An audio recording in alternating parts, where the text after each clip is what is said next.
तीन तिगाड़ा काम बिगाड़ा। तीन बहुओं के रवैये से सासू माँ बहुत परेशान थी। दरअसल बात ये थी कि तीनों बहुओं में किसी बात को लेकर अनबन हो गई थी।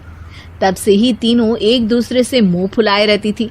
ना कोई सीधे मुंह किसी से बात करती, ना किसी का कहना मानती। पड़ोसी भी इस बात को जानते थे और जाने कैसे कैसे बातें भी करते। इसीलिए सासू माँ ने तीनों बहुओं को तुरंत अपने कमरे में बुलाया। मैं कई दिनों से देख रही हूँ, तुम तीनों अलग अलग सारे काम कर रही हो। ये सब नहीं चलेगा, तीनों को मिलकर ही काम करना पड़ेगा। सास की बात सुनकर एकदम से बड़ी बहू बोल उठती है। नहीं मम्मी जी, मैं इन दोनों के साथ कुछ नहीं कर सकती। मैं इस घर की बड़ी बहू हूँ, फिर भी ये मेरा कहना बिल्कुल भी नहीं मानती।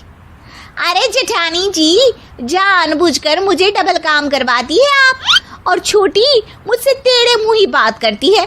इन दोनों के बीच हमेशा सैंडविच बन जाती है मेरी, और मैं हमेशा आलू की तरह बीच में मसली जाती हूँ।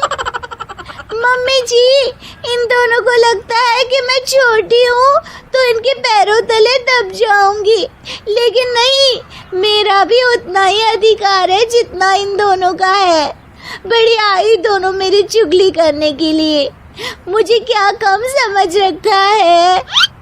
तीनों बहू एक दूसरे से बहस करने लगती है और सास दोबारा ये देखकर टेंशन में आ जाती है और सबसे कहती है, चुप हो जाओ, अब से तुम तीनों सारे काम एक साथ करोगी।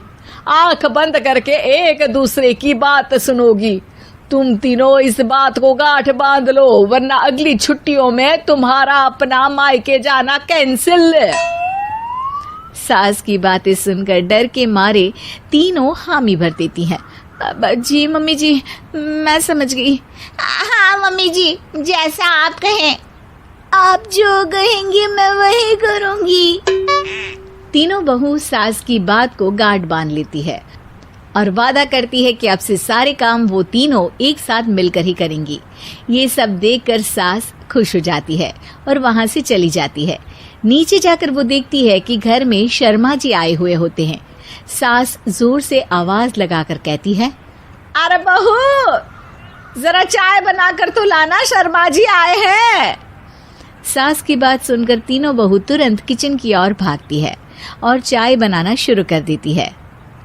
मुझे तो एकदम मसाले वाली कड़क चाय पसंद है, तो हम शर्मा जी के लिए मसाले वाली चाय ही बनाएंगे। अरे नहीं दीदी, गर्मी के मौसम में मसाला चाय कौन पीता है? मैं तो शर्मा जी के लिए इलायची वाली चाय ही बनाऊंगी। ये कैसी बात कर रही हैं आप दोनों? मेरी मम्मी ने सिखाया है कि मेहमान को ज्यादा दूध और शक्कर वाली चाय देनी चाहिए, वरना वो घर वालों को कंजूस समझते हैं। तो मैं तो शर्मा जी को ऐसी ही चाय दूंगी। तीनों बहुएं अपने अपने तरीके से चाय में शक्कर, मसाला, पत्ती सब डाल देती है। उबलने के बाद तीनों मिलकर चाय बाहर लेकर जाती है और शर्मा जी और सासू माँ को देती हैं। चाय पीने के बाद शर्मा जी सासू माँ को देखकर शर्मा जाते हैं और शर्मिंदा महसूस करते हैं कि आखिर उन्होंने चाय पीने के लिए हामी क्यों भरी। सासू माँ भी चाय पीना शुरू करती है और कहती हैं, अरे बहू, ये कैसी चाय बनाई है? चाय है या मीठे दूध की बासुंदी? हाँ, चाय अच्छी नहीं लगी क्या? कोई बात नहीं, हम पराठा बनाकर लाते हैं। चलो चलो अंदर। हाँ चलो। हाँ, आती हूँ मैं भी।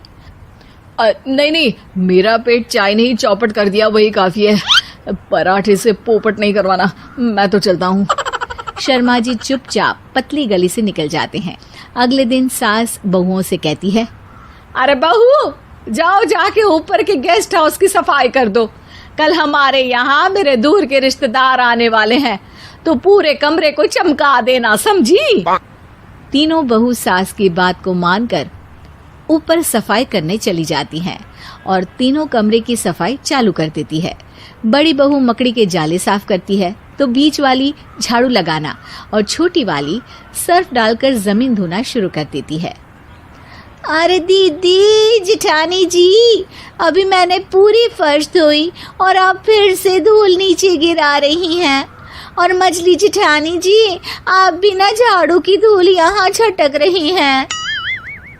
अरे तीनों को साफ करना है, एक साथ सफाई करते हैं ना। अरे वही तो, हम साथ साथ हैं, घर साफ साफ है। तीनों बहू ऐसे ही काम में उलझ जाती है और 2 घंटे तक एक ही कमरे की सफाई करती रहती है। बहुत देर से अपनी बहुओं को ना देखने के कारण सास ऊपर कमरे में उन्हें देखने जाती है, लेकिन कमरे में घुसती ही वो गीली फर्श पर फिसलने के कारण नीचे गिर जाती है। ओरी मोरी मैया, हड्डी मरोड़ के रख दी। आए मेरी तो कमर ही टूट गई रे। तीनों बहुएं सास को उठाती हैं और बिस्तर पर सुला देती है। अरे मेरे हाथ पैर दर्द कर रहे हैं, दबा दो, आराम मिलेगा। हाँ जी माँ जी। अरे जी माँ जी, जी माँ जी। और तीनों बहुएं एक साथ सास के हाथ को दबाना शुरू कर देती हैं। माँ की तो चीख ही निकल जाती है और नतीजा ये होता है कि सास के बचे हुए शरीर में भी दर्द उठ जाता है। हाय राम, ये क्या कर दिया तुम तीनों ने। अरे मेरी तो किस्मत ही फूटी है कि तुम जैसी बहुएं मुझे मिली। हे भगवान, पूरे शरीर में दर्द बढ़ गया है। अब तो पता नहीं कि चल भी पाऊंगी या नहीं। माफ करो, मुझे गलती हो गई मुझसे कि तुम तीनों को एक साथ काम करने के लिए बोला। सोचा था तीनों मिलके अच्छे से काम करेगी, लेकिन बड़े बुजुर्ग सही कहते थे कि 3 तिगाड़ा काम बिगाड़ा। तुम लोगों ने ये बात ना आज साबित करके दिखा दी। तुम तीनों को तो समझाना यानी मानो भैंस के आगे बीन बजाना है। तुम्हें अकेले अकेले काम करना है ना, तो अब से तुम अकेले ही अपना अपना काम करो। तीनों बहुएं वहां से जाने लगती है। अरे कहाँ जा रही हो? आप ही ने तो कहा कि अपना अपना काम करो, तो मुझे मुल्तानी मिट्टी लगानी है। अरे मुझे भी तो नेल पॉलिश लगानी है, मुझे ना मेहंदी लगानी है। सास अपना सर पीट लेती है और कहती है, अरे मुझे भी लगाना है कुछ। क्या माँ जी? क्या माँ जी? क्या माँ जी? तुम्हारे घर वालों को फोन तुम्हारी हरकतें बताने के लिए।